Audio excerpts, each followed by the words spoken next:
Hello everybody, today we are going to discuss the Rattrap by Selma Lagerlof. So yes, I pronounce this Lagerlof because she is a Swedish writer and so the name is pronounced in this particular way I did. And the story is about a peddler who went around selling rat traps. So the theme of this story is how alienation tells upon a person and can compel a person to adopt wrong ways. Moreover, how poverty can lead a person to do something wrong or involve in some crime. And along with that, it also tells us that compassion and kindness can turn even an evil person into a good one, as happened with the peddler. So the focus is the peddler, the rat trap seller. It revolves around that particular person and tells us about the problem of loneliness, it tells us about compassion, kindness, humanity. So these are the things talked about in this story. So now let's begin the story. So it begins like once upon a time there was a man who went around selling rat traps made of wire. So actually this rat trap seller, he sold rat traps made of wire, and he would get material from the big farms or stores, and then he would sell them, and thus he would make money. But even after doing so much hard work, it was of no use. And so what he had to resort to, means he had to take recourse to, or he had to do petty thievery and begging. So he would commit some thievery and begging, but even then the business was not so profitable. And so his clothes were in rags, his cheeks were sunken, and if you look at his eyes, it would seem that he had not eaten for days. He was starving for days. It would be like that. So the writer says no one can imagine how monotonous life can be. So yes, of course, life appears to be very monotonous, that is very dull, to such a man who is all alone. So one evening what happened, that he was walking along the road, and he was struck by an idea. And what was that? That the whole world is a rat trap. And it set bait for people. So that was the idea, that the world is a rat trap. And he compares this. So here he says, just as the world offers riches and joys, food and clothing, heat and shelter, similarly the rat trap offers what? Cheese rinds and bits of pork. And just as what you are tempted to touch the bait, it closes in upon you and everything comes to an end. So that's what the writer says, like the moment you are tempted, the moment you want to touch that, the moment you want to try, what everything comes to an end. So what here we have a question which is given at the back of your chapter, and that is, how does the metaphor of rat traps serve to highlight the human predicament? So it's given at the back of your chapter, and this is what we have to answer, this comparison between the world and the rat trap. This is what we have to answer here. Now the world had never been kind to him, and so he would enjoy whatever happening in the world. So means thinking ill of it, evil of it, he would think of the world in a evil way, and that would give him joy. It became his pastime. It became his time pass actually, and he would think of the people who were caught in a snare, or who were about to be caught, who was circling around the bait and about to be caught. So he would enjoy all that, thinking about all such people, because people would treat him that way. So he would think in that way, like people getting caught or about to be caught, and it would give him immense joy. So one evening, he was um, uh, he was walking along, he was trudging along. Trudging, plodding as given earlier. So plodding and trudging means walking with heavy steps. So what he came in sight of a cottage, and he went as it was getting dark. So he went and knocked there. An old man came out, and the old man actually he was without wife and without child. And he was happy to get someone to talk to in his loneliness. Okay, at least somebody is there to talk to and just share his feelings and problems and just pass some time. So what he did, he just treated him very well, nicely, put some porridge, gruel on fire, just gave him some tobacco to smoke, and then played cards with him till midnight. So this was how he treated by the crofter. So we have a question here that how was the peddler treated by the crofter? So these are the three things, what? Porridge, tobacco and cards. These are the three things we have to mention. Now what happened, the crofter actually shared some of his confidences, that is some confidential matters with him, and he told him that in his days of prosperity he worked at Ramsey Iron Works and he worked on land. But now as he was unable to do day labor, actually he was old now, so he was unable to work on land, and so he had a cow and the cow supported him. He said it gave milk even for the creamery every day. That means he would get enough cream every day, and last month he got 30 kroners in payment. Like, so how much did he earn last month? He was telling him, and to him it seemed that the guest didn't believe, incredulous. That means he didn't believe what he said. So what he did, he went up to the window there and took a leather pouch which was hanging by a nail, and then took 3 10-kroner bills, that is notes, from that pouch and showed him noddingly. Okay, then he put them back. Next morning he got up in good season, that is early morning, and actually he had to go to milk his cow. So the peddler thought, now as the host had woken up, so it's not fair for him to lie down there. So he also woke up. The host locked the door and they said goodbye to each other and parted ways. Now, after some time, what happened? This peddler returned.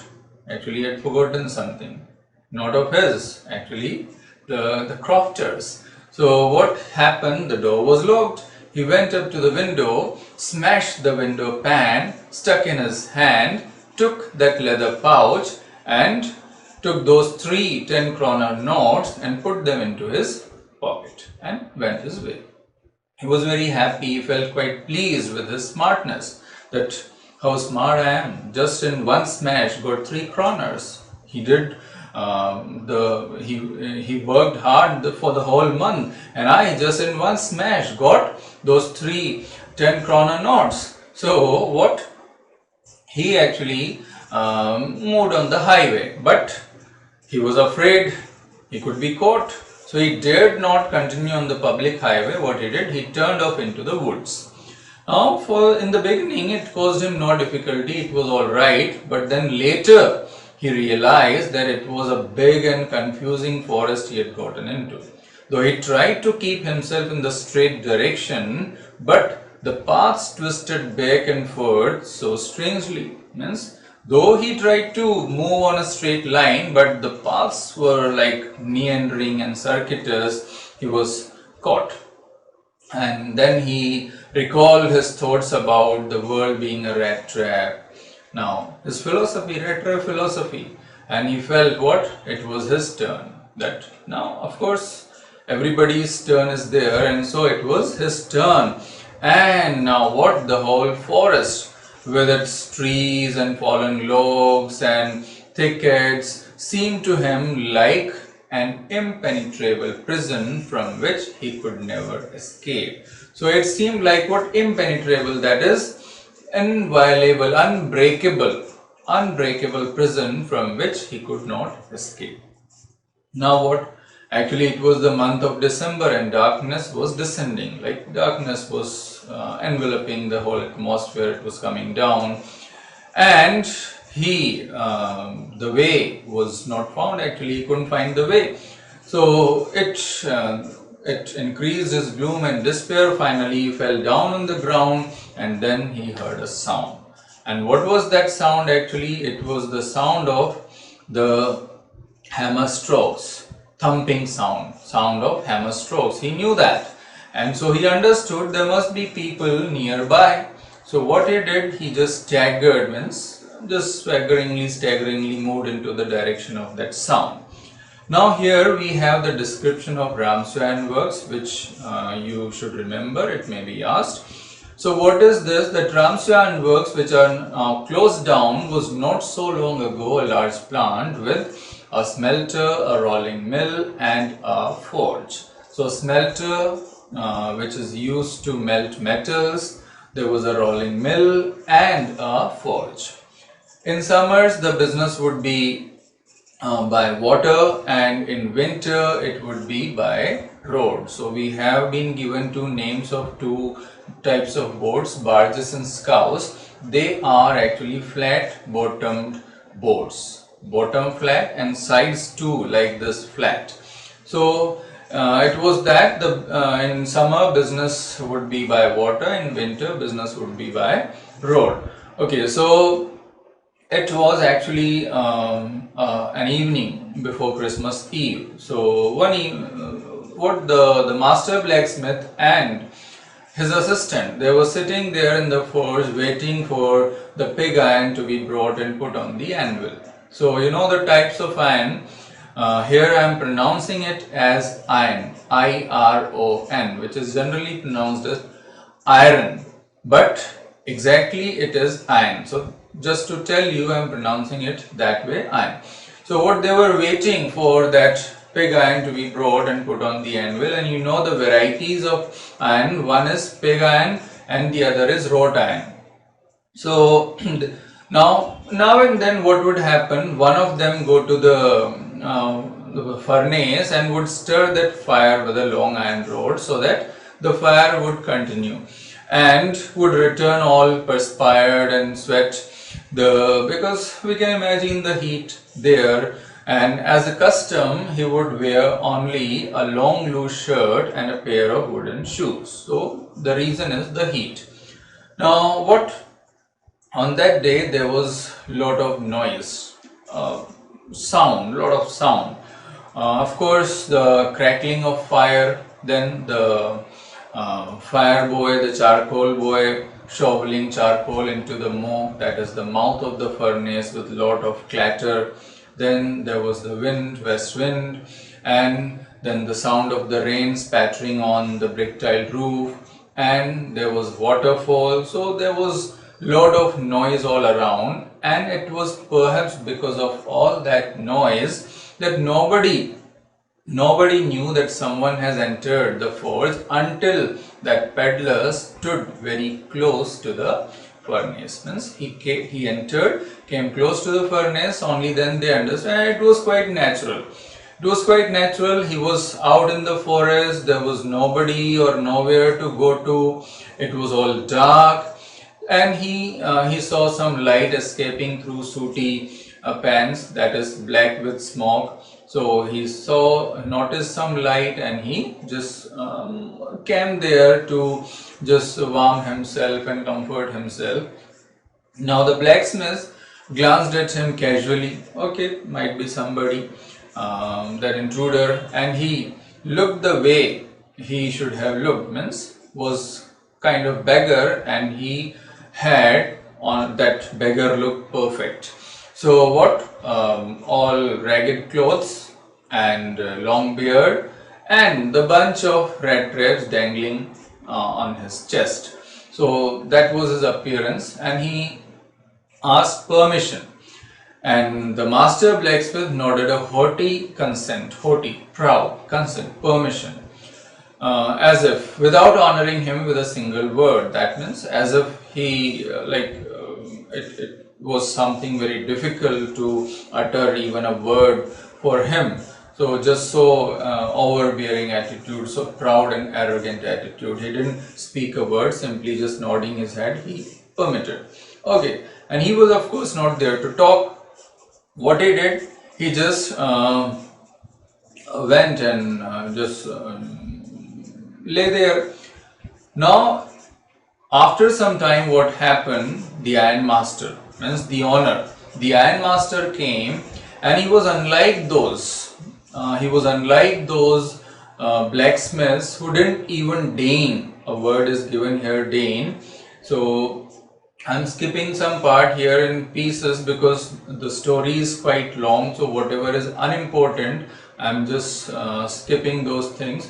The para about this describes about the ironmaster and tells us that he was a hard-working man and he would inspect the work so that good iron can be shipped out.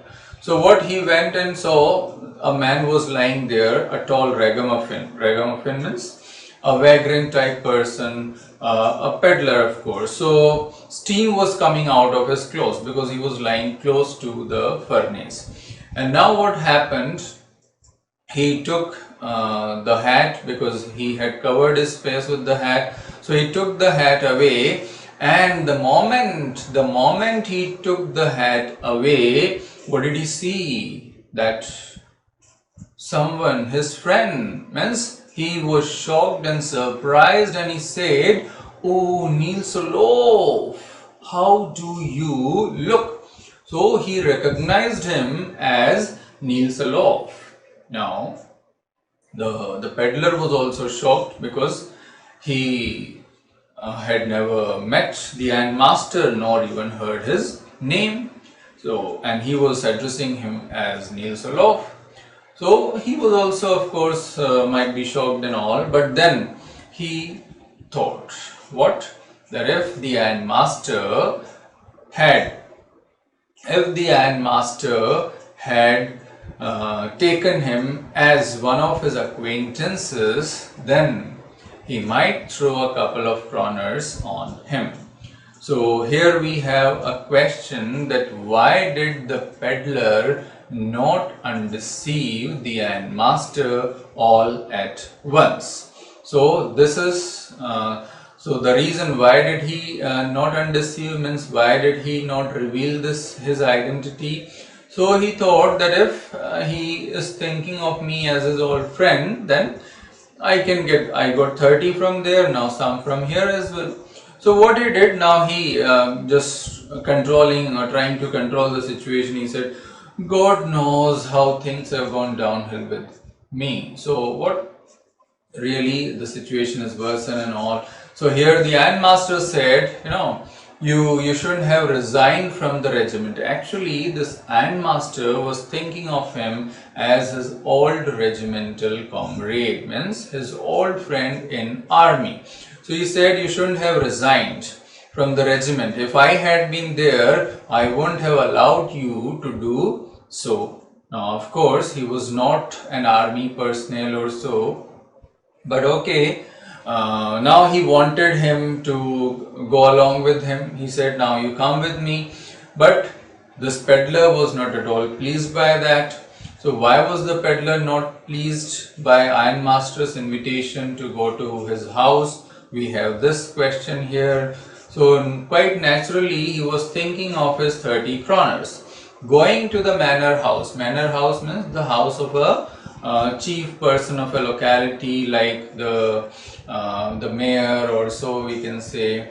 So the sarpanch or somebody like that, the pradhan of the head of a village or so. So what happened that he going to the manor house was like throwing himself voluntarily into the lion's den. Actually, he was thinking of his 30 kroners.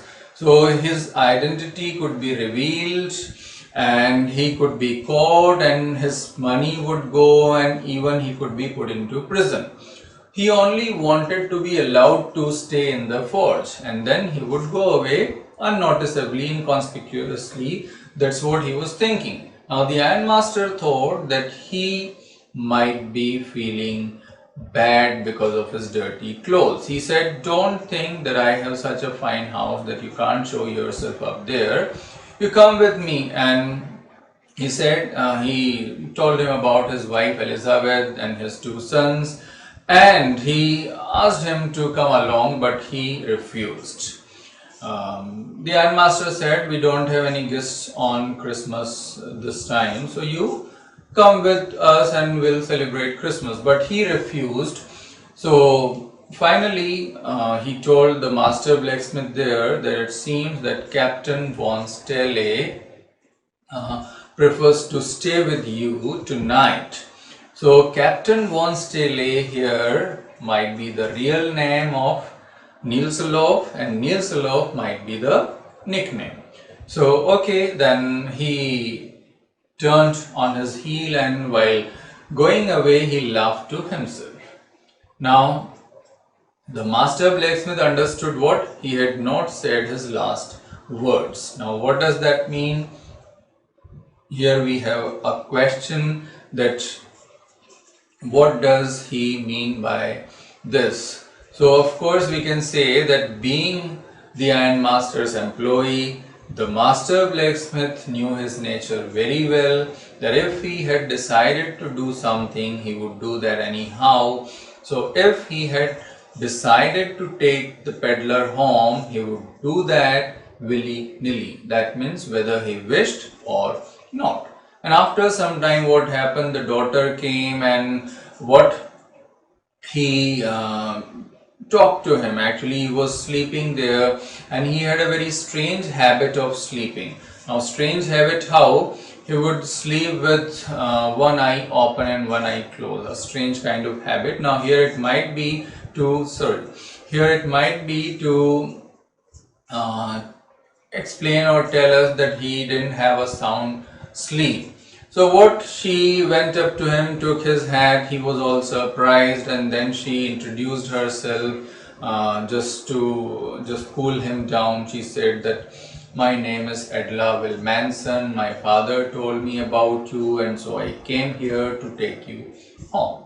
So while talking to him, she felt that the man was afraid, and she guessed either he had stolen something or he had escaped from jail. So what she did, she just gave him an assurance. She said, Captain, you may be sure that you will be allowed to leave us as freely as you came. Just stay with us over Christmas Eve. So that's how she assured him. So we have a question here, that how did Edla persuade the peddler to accompany her to the manor house? Manor, M-A-N-O-R, manor. I told you what this manor means. So okay, he agreed, he moved, he followed her out into the carriage. People there were all surprised. And while he was going to the house, he had evil forebodings, bad ideas, that why the devil did I take that fellow's money? Now I'm sitting in a trap. And there, the ironmaster, he was quite pleased that he had come across his old regimental comrade, his old friend. Now while Edla was arranging the table, he told Edla that first we must see to it that he should get some flesh over his bones. That means we should take care of his health. And number two, we should see that he should do something else than running around selling these rat traps. Okay. So Edla said, it's queer, means strange. It's strange that I couldn't think last night that there was something about him to show that he had once been an educated man. Means she actually said she couldn't feel that, or she couldn't, it didn't appear that he was an educated man.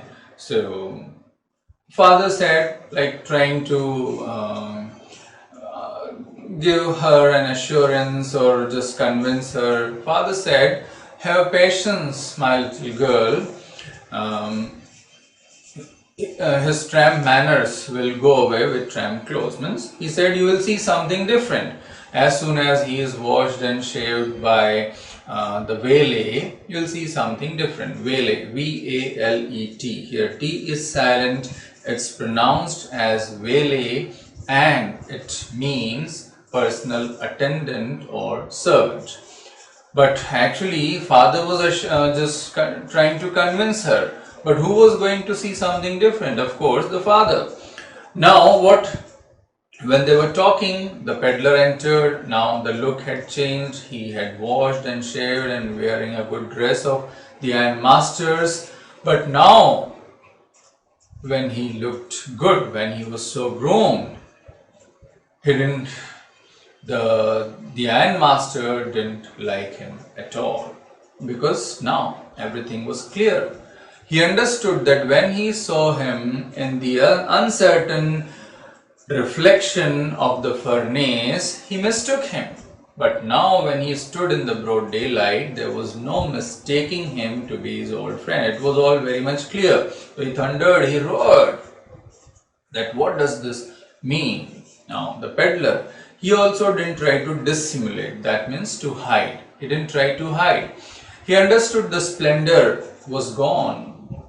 The splendor was gone, and so he simply said, see, I never tried to pretend to be anybody else than a poor trader. See, I'm a trader and I never pretended to be anybody else. I simply requested, pleaded to be allowed to stay here. I simply requested. Actually, it was the ironmaster who forcefully just took him to his home.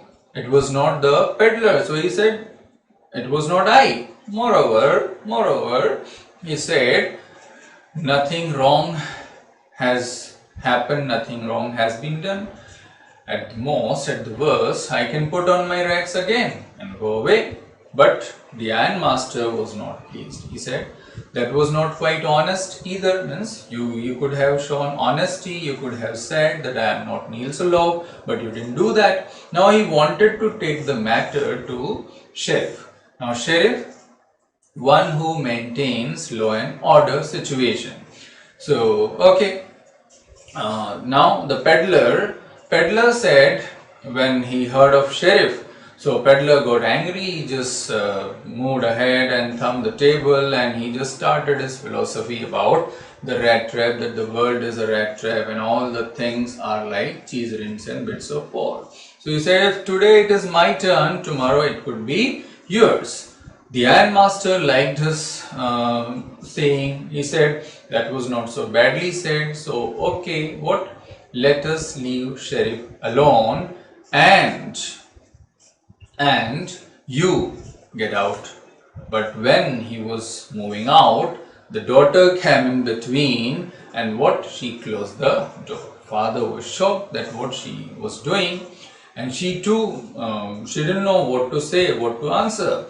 And actually, what was the thing? She had felt so happy and Christmassy that morning that she was going to make things for the poor, hungry wretch, that she was unable to come out of that all at once. And that was the reason she had interceded for the poor vagabond. So we have a question again, that why did Atla intercede, that is intervened for the vagabond. So daughter continued, and daughter said that I am thinking of this man. He roams around the whole year. People interrogate him, chase him away, drive him away. He is always afraid. I just want to give him a single day of peace. Father muttered and mumbled, but he couldn't do anything more. He couldn't say anything more. After all, it was his daughter's desire. So daughter continued that it was a mistake, but it's not fair to chase away or drive away a man whom we promised the Christmas cheer. Now, finally, father said, you do preach worse than a parson. Parson, father or pastor, this line is very important, has been asked and can be asked. So the reason father is comparing his daughter to a parson. So the reason, what is the reason? A parson preaches. Similarly, the daughter was preaching her father, and that's why father said so. She was preaching her father, defending a total stranger at her own risk, even like going beyond what a common person would do, doing just like a parson does. So that is the reason. She just took him by the hand, seated him there, and asked him to have meals. The peddler enjoyed the day. He just slept a lot, ate a lot. The whole forenoon he slept there on one of the sofas in servants' quarters. In the afternoon, he was woken up, asked to have one more share of his Christmas fare, F-A-R-E, fare, that is food, meal. Then in the evening, he was woken up, and actually this time it was not to eat, he was to share the joy of Christmas, the decoration that they had done. He stood there blinking his eyes as if even the candle light hurt him, went away, slept. At night was woken up again, had Christmas fish and porridge. After having that, he went to each one present there, said thank you and good night. When he went to Edla, Edla said to him that the dress he was wearing was his Christmas present and he didn't have to return that. Moreover, she said if he would like to have one more such day of peace at a place where he could be sure that no evil would befall him, he would be welcomed again. So, like, he was quite surprised that why she is doing all this, because they were strangers and still this kind of behavior. He was really quite shocked. Next day, the father and daughter got up in good season, that is early morning, because they had to go to church. While returning, she was sitting with her head down. The reason was they had heard something at the church, and what was that? That one of their men, that is Crofter, had been looted by one of the men who went around selling rat traps made of wire, that is the peddler. And father was now teasing and taunting, just making fun. Father was saying that, oh, that was a nice fellow you let into our house. Now God knows how many silver spoons might be left in the cupboard. Now the moment or as soon as they reached home, father asked the servant about the peddler. The peddler said he is gone, but he didn't take away anything, rather he had left a Christmas present for Miss Edla Wilmanson, that is the daughter. And the moment she saw the present, she just gave a cry of joy. Actually, what was the present? There was a rat trap, there were 3 10-kroner notes in that, and a letter written in his large and jagged handwriting. So what was there in the letter? What did he write actually? Honored and noble Miss, since you had been nice to me all day long, I would also like to be nice to you in return. Why? Because I don't want you to be say ashamed. I don't want you to be embarrassed by a thief on Christmas season. So what, you can return this money to the old man who hangs the leather pouch at his window. Actually, he had returned the money. He wanted her to return that money to the man. He really felt very embarrassed and he wanted to come out of that.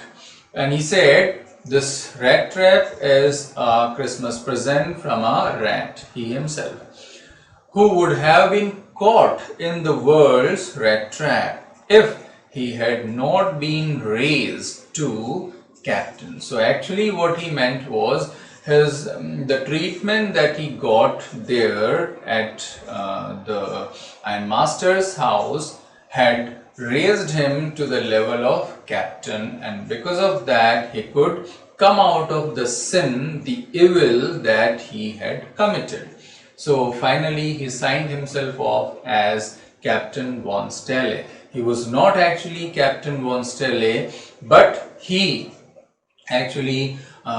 wanted to show that the treatment he got had transformed him and raised him to the level of Captain von Stelle. So that is the purpose of signing himself off as Captain von Stelle, and that's the whole story. Now we have certain questions here. After the chapter, you have certain questions. The first and the sixth one are long answer type questions, good ones. Similarly, fourth and fifth are short answer type questions, good ones. And then in talking about the text, you have first and second. They too can be asked as long answer type questions. So you must prepare all these questions along with the ones that we discussed throughout this story. So I hope the story is all clear to you. So I'll come up with more such things. So till then, stay tuned, keep watching. Thank you very much.